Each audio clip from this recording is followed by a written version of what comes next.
Hello నమస్తే, welcome to our channel. గత వారం రోజులుగా భారతదేశం యావత్తు కూడా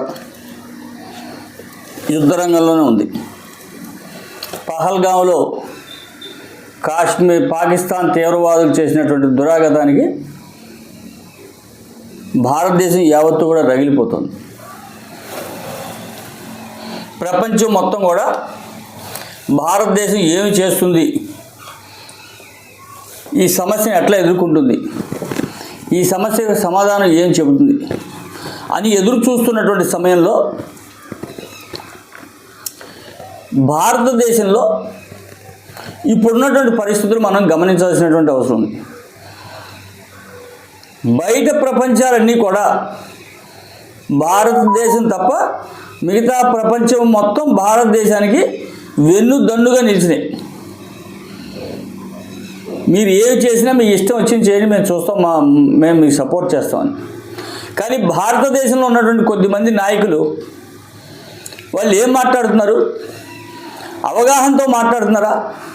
అవగాహన రాహిత్యంతో మాట్లాడుతున్నారా? లేదు ఏదో మాట్లాడాలి కాబట్టి మాట్లాడుతున్నారా?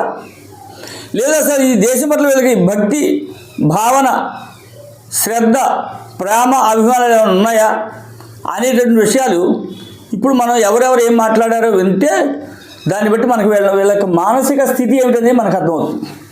అసలు మన దేశంలో ఎటువంటి నాయకుల్ని ఎన్నుకుంటున్నాం, ఎటువంటి వాళ్ళని ఎన్నుకుంటే వచ్చే లాభం ఏంటి, నష్టం ఏంటి, ఇటువంటి వాళ్ళ దేశానికి ఉపయోగం ఏమిటి అనేది కూడా మనకు తెలుస్తుంది. ముందుగా మన ఆంధ్ర నుంచే మొదలెడదాం. ఆంధ్రప్రదేశ్ పిసిసి అధ్యక్షురాలు షర్మిల ప్రధాని మోదీపై తీవ్ర వ్యాఖ్యలు చేశారు. ఈ దేశ ఇంటర్నల్ టెర్రరిస్ట్ ప్రధాని నరేంద్ర మోడీ అని మండిపడ్డారు.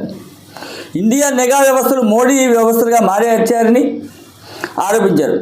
ఈ ఘటనకు అమిత్ షా మోడీ రాజీనామా చేయాలి. ఇది ఆవిడ గారు మాట్లాడిన మాట. సరే, ఇక చాలామంది మనకి మాట్లాడేవాళ్ళు ఉన్నారు, వాళ్ళ గురించి కూడా మాట్లాడుకుందాం. అద్దంకి దయాకర్, ఈయన కాంగ్రెస్ పార్టీ. ఈయన ఏమంటారంటే నాకు పాకిస్తాన్ అంటే ప్రేమాభిమానాలు ఉన్నాయి, మీకు లేకపోతే మీ కర్మ అంతే, కాబట్టి నేను పాకిస్తాన్ని ప్రేమిస్తాను అంటున్నాడు ఈయన. చాలా సంతోషం. ఈ పాకిస్తాన్ ప్రేమిస్తాను అన్నటువంటి వాళ్ళంతా పాకిస్తాన్ వెళ్ళి జీవనం చేస్తే మంచిది. ఇండియాలో ఉంటూ ఇండియాలో తింటూ పాకిస్తాన్ జిందాబాద్ అనేటువంటి వాళ్ళకి ఈ దేశంలో అసలు ఉండడానికి అర్హత ఏముంటుందో కూడా మనం ఆలోచించాల్సిన అవసరం ఉంది. పైగా వీళ్ళకి పడవలు కట్టబెట్టి ఇటువంటి వాళ్ళ వల్ల దేశంలోకి ఎంతమంది తీవ్రవాదులు ప్రవేశిస్తారనేది కూడా మనం గ్రహించవలసిన అవసరం ఉంటుంది.